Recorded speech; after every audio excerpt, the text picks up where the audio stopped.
Welcome to the 6th edition of Next is Now, a Future of Farming podcast. I'm your host, Brian Brunson with GFL Ag, and my co-host, Dan Aberhart from Aberhart Ag Solutions. Hello, everybody. Welcome, and thanks so much for joining us. What we do now, Brian, has such a big impact on what's going to happen next for the future of farming, and that is why on this show we say, Next is Now. That is correct, Dan. We'll continue to discuss and debate topics that make a difference to farmers' operations now.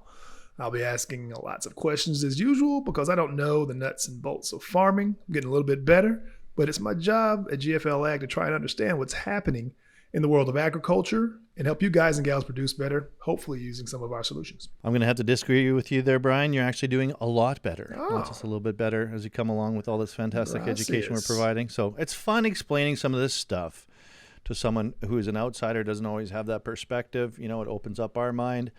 And we'll be chatting about some really interesting things again today. Today, Dan and I are curious about the topic of fertilizer spreading and what's going to be on the show today. This is near and dear to our hearts, given our product, Bio-Sul, which has to be spread with a sprint spreader. So we thought, given the timing of the season, this episode is going to come out in September. We'd be talking about all things sprint spreading, fertilizing, all that good stuff. I talked to Kale Wilson from New Leader, manufacturer of spin spreaders, one of the very few manufacturers providing this spin spreader product. So we'll hear his perspective. And then this month's Coffee Row is a lot about talking to folks in our network that professionally provide the service of spreading Bio-Sul. How can they accurately spread this product? What does it do for producers? What are the advantages of it? And so we talked to Daryl Carlisle from CLS, Matt Mays from Eastern Sky Ag, and Kerry Eisen from Spring Coulee.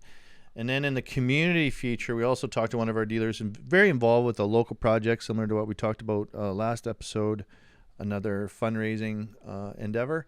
And we were happy to contribute to that as well. So it's great to see, like a lot of people talk about big corporate farms, Brian. They talk about, you know, how everybody's leaving the land. But a lot of these smaller communities, whether it's oil and gas, agriculture, tourism, a lot of these small towns in the prairies are actually doing pretty good. So we wanted to highlight some of those stories too. Awesome. Sounds like a packed show. Yeah. So if you're passionate about agriculture and you want to stay ahead of the curve, then tune into Next is Now and get ready for some thought-provoking discussion, unbiased opinions, and a deep dive into the future of farming. Where's your sound effect? You usually hit me with some kind of sound. Dun, dun, dun. Dun, dun, dun. So Dan, give us a little background on your experience with fertilizing spreading, fertilizer spreading. Fertilizing. My first memory of fertilizer was actually seeing these like little white prills go into my father's air drill. I don't know how old I would have been, and I didn't really know what it was all about, but I guess I understood on some base level that this stuff made things grow. But my first experience with the spin spreader was in 2005 as a young salesperson selling John Deere sprayers. So at the time, it was my one product line. I worked over a really large area, got to work with a lot of top producers. John Deere had a hub and spoke model for the sprayer division, which was separate from the regular sales. So we were the sprayer specialists. And I was really excited in 2009 when they came out with a bigger chassis, a 4920 sprayer. And for those who were there and those that bought a sprayer from me, thank you. And I hope you've really enjoyed that purchase. I'm sure you did. I hear from lots of people who still run the sprayer that I sold them back in the day. But they came out with a spreader box. So you could take this whole sprayer tank and boom off with a crane system, and you could put on this spreader box. And all of a sudden we had this spin spreader. We went down to the factory to New Leader. We met the brother and sister combo that owned it at the time. I'm not sure if they still own it. We toured this wonderful factory. We saw how these business owners had come up from operating every different part of the factory assembly line and all the different jobs in the company to really becoming the owners, and was very impressed with them. And the fact that John Deere partnered with them was a big deal. But I set out to do a lot of pan testing to show the accuracy of the spreading, which we'll get into. And because it doubled my product line, I mean, I was the most enthusiastic guy on spin spreaders in Manitoba for a number of years. And we went out and we pan tested against boom floaters, and we tried to convert people. Really, there's a strong culture about the pneumatic air boom, where you have physical booms that go out from the floater, air pushes the fertilizer out. It's sort of the classic configuration. But when we started dealing with the spin spreaders in 2005, I thought, man, there's a ton of innovations here and great things about the spin spreader that are actually superior. I considered it a pretty frictionless way to get fertilizer onto the field. Broadcasting has a lot of different applications. We use it on the farm for top dressing nitrogen. You know, we hedge our risk by only putting so much fertilizer down in the spring. And then we use the moisture monitors to tell if we can get more potential out of our crop, and therefore we're going to put more nitrogen down as we get precipitation, and so that's a really helpful tool. And now, of course, we're involved with broadcasting of all kinds of nutrients. But at the time, it was something relatively new in that configuration as a self-propel package. But with the height of it, I mean, we could spread, especially if you had a really nice prilled product, it would spread really far. And there was a trick there. You only wanted to get the spinners going so quickly. Otherwise, you would pulverize the manufactured prills into dust, and you wouldn't get a good pattern. And a lot of guys think of your like grandfather's spin spreader. You know, it's almost like the its analogy would be, you know, throwing fertilizer out by hand. You're throwing it up in the air, and you got strips in the field, and the crop's all wavy from the road because it's misapplied. But the new generations of spreaders have tremendous capacity, tremendous accuracy. So it's a lot of fun working with that product and trying to convince people to use it. And then, of course, I left selling John Deere sprayers in 2013 to become an entrepreneur. And in 2015, we ran into this product, Bio-Sul, which really aligned. I guess, you know, the universe was speaking to me, because it can only be spread by a spin spreader. And when I first went out in the spring of 2015, Terry and my dad Harvey were spreading the first Bio-Sul in Saskatchewan and Manitoba. We're border people, remember? So we're covering 2 provinces there across the valley. And I went out there, and my dad had heard, oh, you know, we just had the spin spreader that we had purchased, and my dad had said, well, there's all these settings that you know, Matt Gosling gave us, and we had to take this piece out, and we did this, and the Bio-Sul was dropping straight down because he'd taken some pieces out he shouldn't, and he hadn't pad tested and everything. Everybody knows my father. I mean, this is a little bit of the challenge with spin spreaders.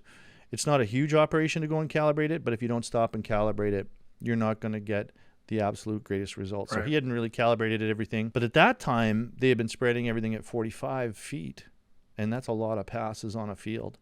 So we started cranking up the spin spreader speed and adjusting some settings, and eventually we got it to 60 feet, even as a variable rate product, variable particle size product. And we'll hear more about that from our dealers. But we started to push the envelope on width.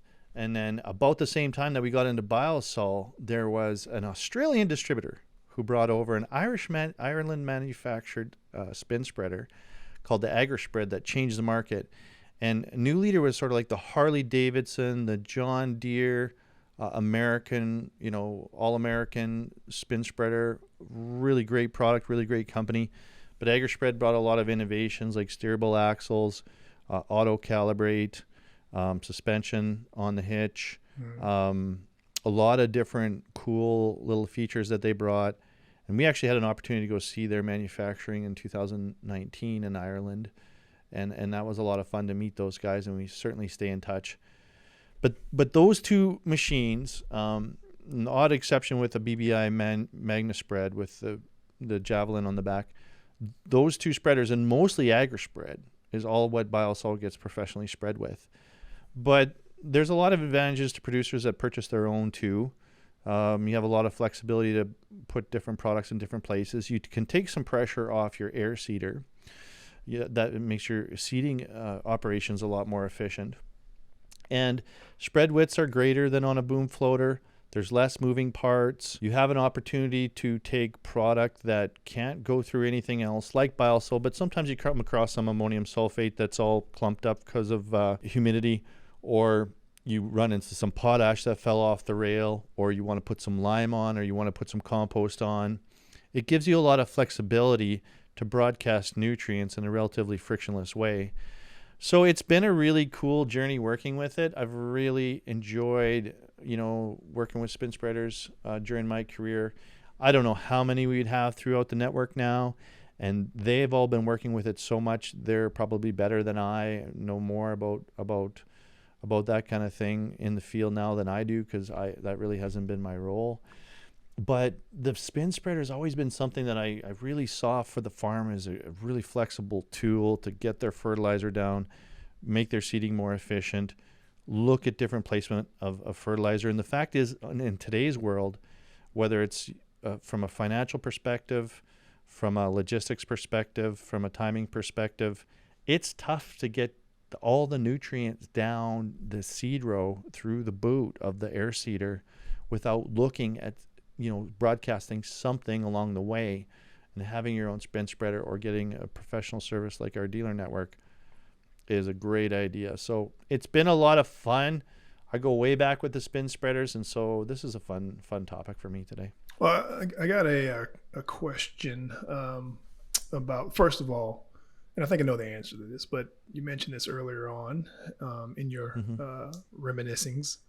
Prill, a prill product. What is that exactly? 99% of the fertilizer today is manufactured into a nice homogeneous round prill that rolls. Okay. So in the spin spreader world, that's a big deal, because when we go to spread a new product for the first time, we're doing a number of things. We're looking at the density of that prill, like how hard will that manufactured prill stand up against, a rotating disc at X amount of RPM, and you want to do a crush test.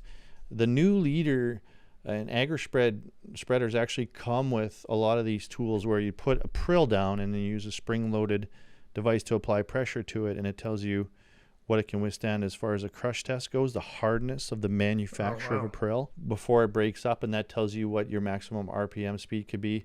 Another measurement is size grade number. It's a standard in the industry, and we take a little box that has different size mesh. You pour the fertilizer in the top, and then the different proportions of the size show up on the different tiers of mesh, so you can actually see how uniform it is and what size grade number it is.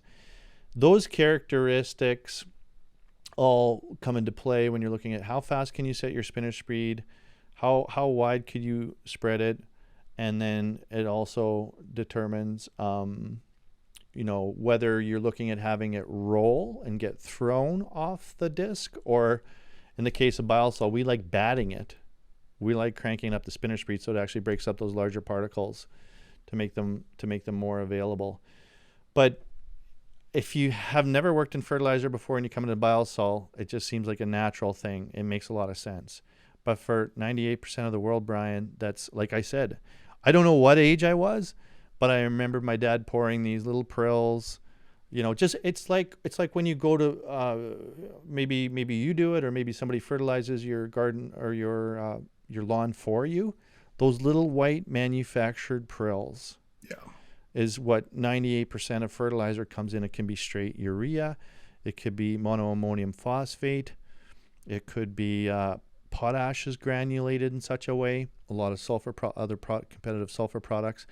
It's all designed and manufactured for a number of purposes. One is that it's a higher analysis, so transportation isn't such a burden, and then transportation, so it can fit in grain cars, it can fit in bins, it can fit in air seeders. Can and it that's be all perfect stored in theory. Just like in a plastic bag?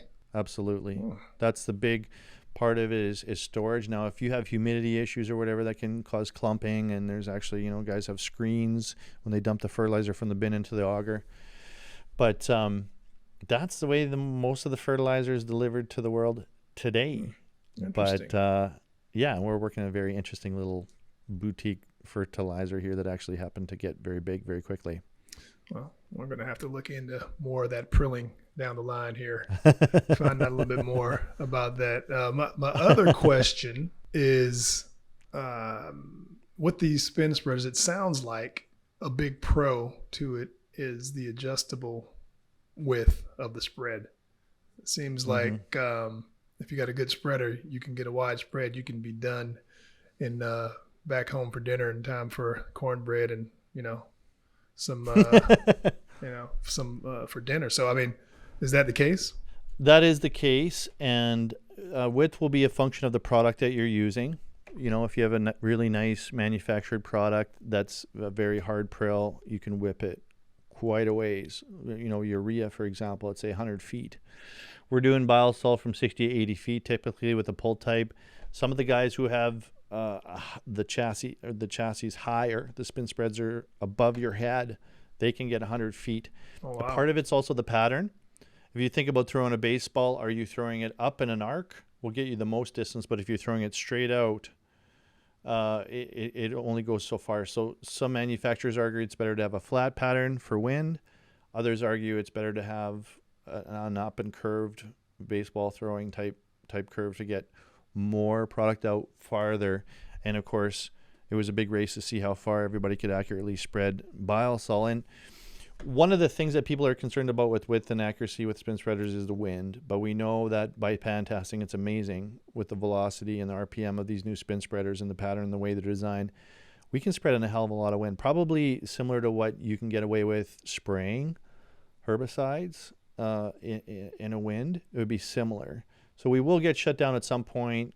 All of our applicators are very careful to do a very good job. But it more or less displaces to some degree, offsets the pattern in such a way that we still get even coverage. And we have done millions and millions and millions of acres of a variable particle size product, Bio-Sul, and they have worked extremely well. And now if you're using a manufactured fertilizer, you can purchase spin spreaders with dual belts, and the position of the fan frame will automatically switch, or one spin spreader will shut off, so you can have sectional control so you don't have as much overlap. Okay. Probably in the big picture with the building program, with the way we're doing it, it's not a huge deal. And once it depends on what nutrient you're working with. Some of these nutrients become mobile once they convert or become available, so like Bio-Sul. So it's a little bit of horseshoes and hand grenades, but it's not just the width advantage. So if we're spreading at 20 miles an hour at 100 feet width, I mean, we're doing tremendous productivity in the field, and a lot of these spreaders now have 17-ton capacity. The one we have at home, I think now is over 20. So that's really come a long way. My dad had like a smaller, less width European style little spreader from Aberhart. He took the corner really fast there by the elevator and flipped her over, and all the fertilizer went out, and he got a hard time ever since. But it's highly License productive. revoked. Can't drive anymore. But the big thing is, you can get product through there that won't go through a drill, like even if there's some contamination or dirt or clumps in it or whatever, if you get the gate wide open enough. But the ability to put on a lot of volume, like if you wanted to put on 2 tons of lime in the future, you can do that with these spin spreaders. And some are specifically designed for compost, like they'll have a belt over chain, which is a little bit more aggressive than the rubber belt conveyor type things. But these guys in our network have it down to an art. One of the things we'll feature in this whole content cycle is talking with Kerry Eitzen from Spring Coulee Spreading, and they have the ultimate setup with multiple spreaders getting fed by a rear lift Trout River trailer that lifts up at the back. And so it's a one-stop shop type logistics where they have a wheel loader at the tendering site. They load the product. It gets taken by the Trout River rear lift trailer into the field, and then the whole trailer lifts up, and the conveyor starts to load into the pull type, and away they go, and they can load in minutes. Wow. Pretty sexy. Farm equipment, sexy. Yeah. Back to the Tonka toys. I can see. Yeah. I can see it. Well, thanks for answering my questions. Now I'm interested in hearing what you got out of these few interviews. So I believe, who's the first person you talked to? Kale Wilson? I talked to Kale Wilson from New Leader. New Leader and Agri Spreads are the big spreaders that are very popular in the network. And actually, New Leader has customized their spreader for the spreading of Bio-Sul because it's been so popular. So we can hear what he has to say about that, and then he'll actually give us a little bit of info on what a spin spreader does for a farm and what he'd recommend to a farmer looking at one. With New Leader, the NL600's the new unit for Bio-Sul, and we've tested a material flow plate directly for Bio-Sul.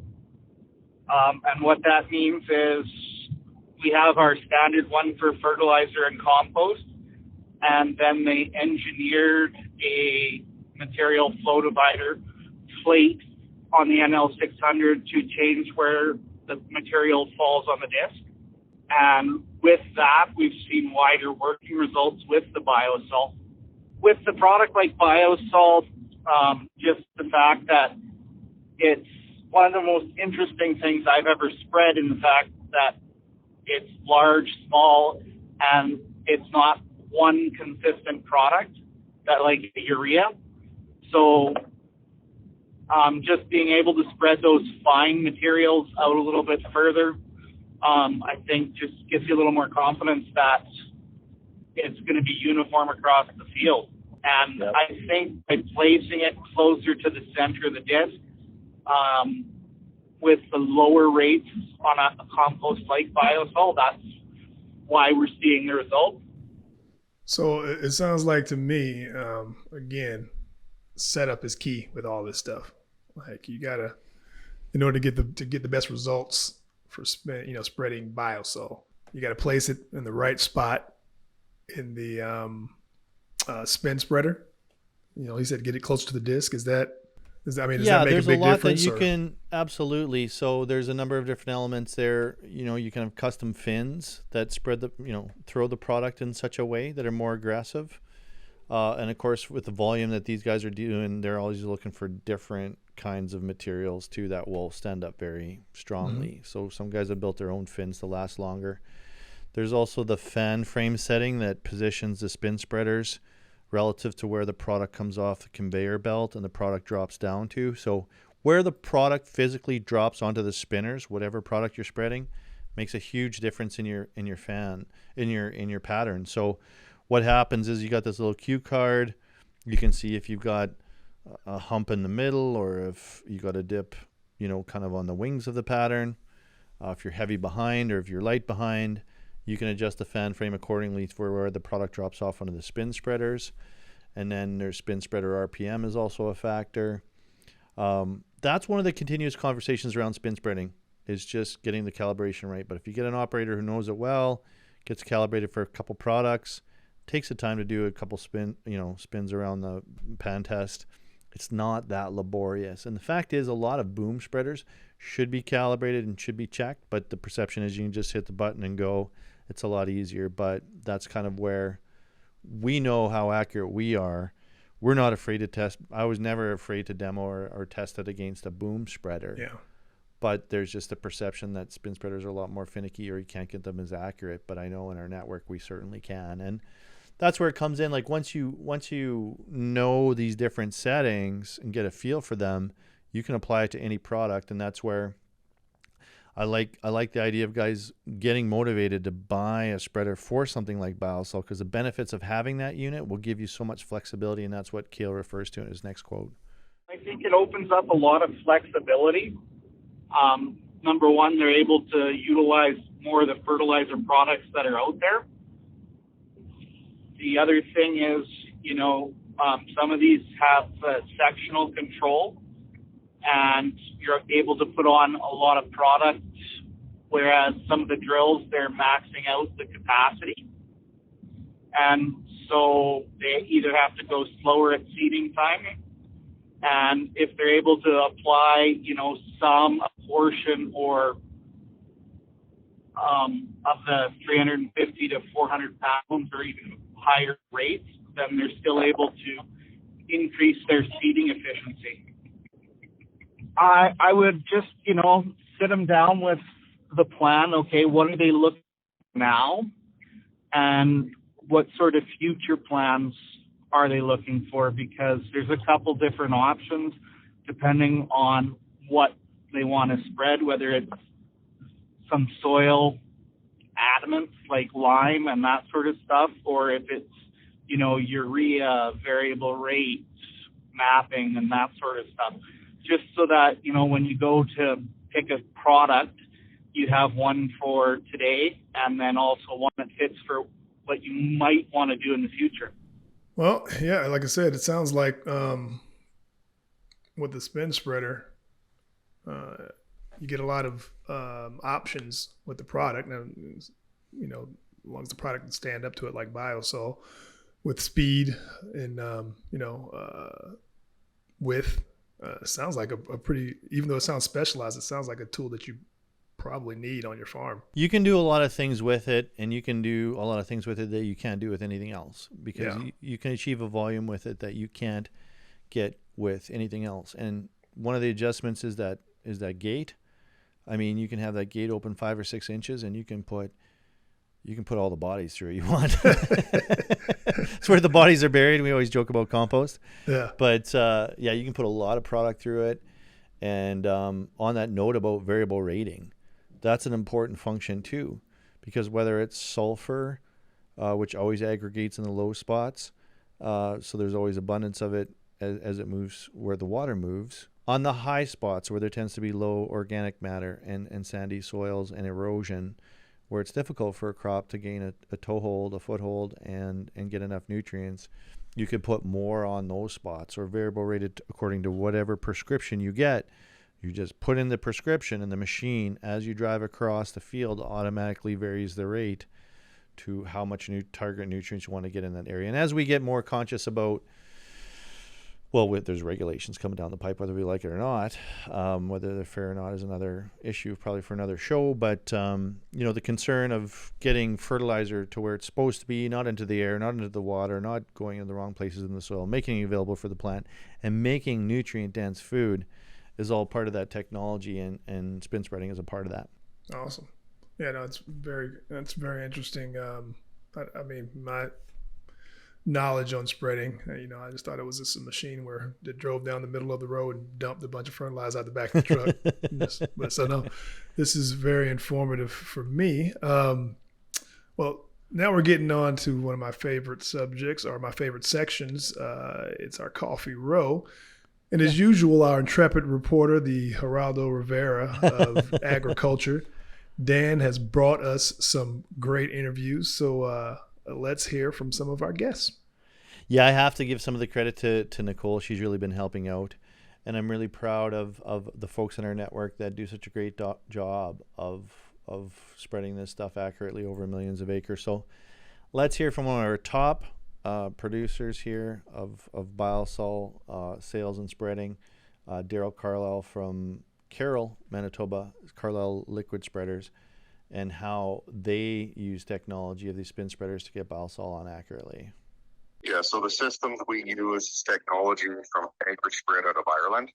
The way their technology works and the way their machines are set up, we've been able to spread this for years and be extremely accurate on uniform size from the center of spread pattern out to the outside edge. So it's all to do with the technology and the way their system works through AgriSpread. So because it's the Bio-Sul, for us has been a very consistent product, we're able to pan test the machines, see how accurate we are in different winds and application timing that way. The system's set up with onboard scales, which self-calibrate to the main computer of the unit. So when we're going out and we're applying 220 pounds of Bio-Sul for a 5-year program, when we're done applying it on 300 acres or 400 acres or whatever size field we're in, we're within probably 2 to 3% accurate of the pounds we're out there to apply. So the way we check to see how the product works in the field as far as it being spread accurately is tissue tests that have been done over the last 10 plus years to show the consistent pattern of sulfur throughout the field. Anything in possible misses in the field would be an operator error. It's not equipment errors. And deficiencies, the only time we ever see or could see a deficiency would be in a soil type that is extremely deficient upfront in sulfur and needs huge amounts applied. A deficiency from the Bio-Sul product itself, I can honestly say we've never seen. I like two things I like out of that session is the accuracy of the spin spreader. That's impressive. And then the fact that they've never had any deficiencies with Bio-Sul. Give ourselves a little pat on the back on that one. Yeah, I mean, the proof is in the pudding, and there's two ways that you can see it. I mean, visually walking through the field, you could see a sulfur deficiency in the plant and purple cupping and abortion of some canola pods, for example. And it's interesting, too, because Elson always talks about the difference between nutrients that are mobile in the soil but aren't mobile in the plant. So if you're tissue testing the new leaves in certain plants, certain nutrients in certain plants, and they're deficient, well, it depends on the nutrient. whether the plant could bring those nutrients up and cannibalize them from the rest of the plant to make new leaves. If you're deficient in the new leaves, in the case of potassium, for example, that can be cannibalized and you're really deficient. Sulfur can't be cannibalized. So we've actually seen it where in sulfur deficiencies, part of the plant will have adequate sulfur and be fine, and then the next part of it is aborted, purple cupping of the leaves and the pods, and then it gets sulfur again as it found some more and it caught and it went on and blah, blah, blah. So it's really interesting if you're tissue testing and visually looking for deficiencies. But after 10 years of flogging this stuff in fields all across Western Canada, we're pretty confident how well it works and how accurate it can be applied if there was ever any questions. And these guys are spreading it 100 feet with the RBR self-propel spreaders with the spin spreaders that are above your head. They do an incredibly accurate job. It's very neat, very productive. So let's hear from Matt Mays in Glassland, Saskatchewan, Eastern Sky Ag as well on the same topic. We do lots of detailed pan testing throughout the season, and we're very careful about setting our spinner speed rates and our widths. We're just making sure that once we see a downward trend in the pans and in the beakers, that's our overlap. And we're just cognizant every couple of times every week. We just make sure that we're testing and making sure that our spread width is good. And we're also really keeping a track on our fin blades on the spinners. And as soon as we start seeing some wear, we're actually replacing them ASAP. If we need to adjust spinner speed in order to get a more uniform spread pattern, we actually have found that we're dropping our spinner speeds a little bit to get a more uniform broadcast. And we're just finding in our pans and in our beakers, we just have a much more consistent spread. Speed also has a lot to do with it. We've tried spreading at 14, 15 mile an hour, and we actually find that 18 mile an hour provides us with a much more consistent variable. I got one question from that because I've heard it a couple of times. Then you mentioned it, and I think I know what it is in my mind, but so I'm going to get the explanation. Fins. Seems like that's pretty important for spreading. What did the fins do? So you have a flat disc that's horizontal, and the fins, there's 3 or 4 fins that are vertical. So when the product drops onto the disc, it's the fins that will roll them and throw them or bat them towards the target. Okay. And then just to explain, the pan testing, we set out a rope or we pace out pans to a specific width, say 6 feet apart. And we can do it in such a way that you can drive down the center, take those pans, pour out the product. They're just basically kitty litter pans with little, plastic grates in the bottom that holds the product. And then you can pour them into vials and set those vials next to each other. You put them up on the back of the half ton, and you take a look at what your pattern is. So what that's going to tell you is not only how wide you should be spreading, because at some point you get a drop off, and that's where you want to start your overlap. But it tells you what is the volume in each big beaker. Are you spreading it evenly, and are you getting an even distribution of the different particle sizes? Because that's a little time capsule there. Some of those particles are available right now, like an ATM when you get money, when you're out gambling. I hope you don't gamble too much, but use it responsibly.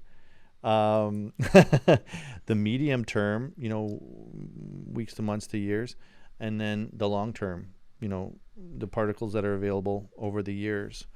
And so it's just like bird seed, and then the birds will come. This is nature we're talking about. So yeah, it's pretty interesting how they can calibrate this and spread almost any product, even a variable particle size product like Bio-Sul, very accurately. Yeah, it's very impressive. I also liked what Matt said about replacing worn equipment and keeping on top of that. So that's another good point, is keeping your fin sharp and making sure everything's working properly. So it's not only that they can spread very accurately with their width and their pattern and distribution and all that. If you noted too with what Daryl said, they can spread very accurate volumes. They get very good at that because it's auto calibrating, constantly adjusted for density and flow. So we enter the density of the product, and that also makes adjustments accordingly. We have one final individual from Alberta, Carrie, The number one most important thing to make that happen is the product has to have a minimum moisture content. You can't throw dust, but dust clumped together will fly through the air just fine. And so it's very, very important that, again, moisture content's number one. And the way that we assure that we're actually getting a uniform spread pattern is we do what is called a pan. And with that, we take large 2-foot by 2-foot plastic trays and we set them out every 10 feet across the field. And then we drive our machines through those pans. We adjust RPM of the spinner. And then also the angle of what I guess I'll call a flight. They can be adjusted for angle. They can either more or less. But it's basically the scoop that spins around and throws the product on our disc. Those can be adjusted for angles, and then that changes significantly how they throw it. I like logistics, so I like having to get significant amounts of product into a field on time and then onto the field evenly. That's what lights me up. He's got a passion for slinging fertilizer, apparently. Yeah, I see that. It lights him up. Well, I get it. I mean, you can get a lot done accurately. That's pretty solid. You know, he made an interesting point I wanted to touch on about moisture in the product, because most people think about moisture in fertilizer as extremely problematic, and as well they should. Yeah. But in Bio-Sul, the moisture serves some very critical purposes. It helps us get up to weight with the trucks when we're hauling Bio-Sul long distance to customers out from Hanna, Alberta, all across Western Canada, you know, as far as, say, 1,000 kilometers out. It helps the folks spread it accurately. It gives it some weight for it to be evenly distributed out there. If it's really dry powder-like, the guy's got to bring in there with less productivity, less accuracy, all that good stuff. And the moisture drives the biological activity in the product, which helps break it down and make it more available. So while most people are really adverse to having moisture in their fertilizer for good cause, we need a little bit in it. But we're always guaranteeing a 70% analysis, and there's only so much moisture in it because its compost has been dried down from a high degree of moisture down to a relatively uniform moisture. Right. So getting that calibrated in for the networks and the customers and everything has been a really important part of the manufacturing process that GFL's gotten very good at. Yeah. Well, again, great job with the interviews. A lot of informative information there. Can you tell us what's going on closer to home in our community? Well, this has been a fun little section to talk about some of the good news stories in our communities. And, you know, we got a call from Ryan Benjamin for 306 Ag Resource Group in Carlisle, Saskatchewan, southeast corner. And it really tugged on our heartstrings. And they've been such a fantastic dealer and a business partner for us. So we decided to jump in and support this cause, and we're happy to talk about it. It's called the Farming for the Future Initiative. They're raising funds for a new K-12 school in Carlisle. So this would, you know, being the father of several boys yourself, you know, this is a big deal. They're not only going to construct a school, but there's going to be a new event center and a new hockey rink. And the whole fundraising concept is community driven. Local farmers will donate operations such as seeding, spraying, and harvesting. And this isn't just about construction. They want an annual income stream for future facility upgrades and community endeavors. And the project has got a tremendous amount of support from local suppliers. I mean, how could you not jump in and give back when you think about a lot of your customers' kids and their grandkids are going to be going to this place and using it. So there is some provincial government involvement as well. There's been a young family that donated 100 acres and they got a field going, much like we talked about Crop of Hope last episode at Langenburg. This is in Carlisle, Saskatchewan. Cool. You can go to the Carlisle Community Complex Foundation's website. We'll provide a link. But this kind of stuff is just so amazing, and it really kind of makes me want to stand up and shout when people are talking about the denigration of our smaller local communities and how, you know, everything's dying. Well, it's not always the case. You know, we see a lot of progress in a lot of these areas. There's a lot of industry, and there's nothing like small town lifestyle and life. It's just good to see them moving ahead. I know when they took the school down in Langenburg, it was full of asbestos. So it was really good.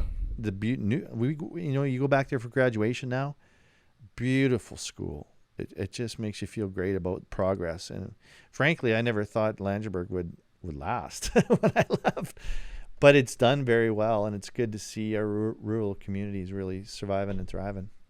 Well, one thing that caught my eye was, they're building the hockey rink, which, Canada, get it. Where's the basketball? You guys have some good basketball players coming out of Canada. There'll be a basketball gym in there. Gotta have a gym in there. Yeah, they'll have an amazing gym in the school. That's a given, I'm sure. I'm sure it's going to be a state-of-the-art, world-class facility. Guess I can donate now that I know there's a gym. Maybe you can come up and show us some moves, Absolutely. Kids camp. I'd love to do that. Yeah. All right, well, let's wrap this up with some key takeaways from what we've learned today. Well, I'm interested to hear what you think, but for me, spin spreading has been a bit of a passion, a bit of a theme throughout my career, whether it was selling John Deere sprayers with the spin spreader on it or now working with Bio-Sul. I've always been a big proponent, thinking they have a number of significant advantages, and they're a very versatile tool for farmers to use on their own farm or get somebody to come in and do it, as most folks do with Bio-Sul. And yeah, it's just been a neat kind of interesting lens on production and logistics that's kind of unique. It's a bit of a niche in the industry, but I'm really proud that I could be a part of it, and I'm very passionate about the spin spreaders. I think it's a great tool, and hopefully producers have been enlightened a little bit. Most producers think of the classic broadcasting as the boom floater. It's kind of fun to be a bit of a rebel and the underdog with the spin spreaders. And they're coming along. They're getting more popular, and we see more producers using them. So it's a fun topic. Yeah, I enjoyed that. Well, thanks for listening, everyone. I hope you've enjoyed Next Is Now. I'm Brian Brunson with Dan Aberhart. Join us next time for a discussion on the farming year in summary. We'll recap what is a wonderful year, 2023, in farming. Yeah, it's going to be good to hear how everybody did this year and what their thoughts were. So I'm looking forward to that episode as well. Thanks, Brian, and thanks everybody who listened and watched.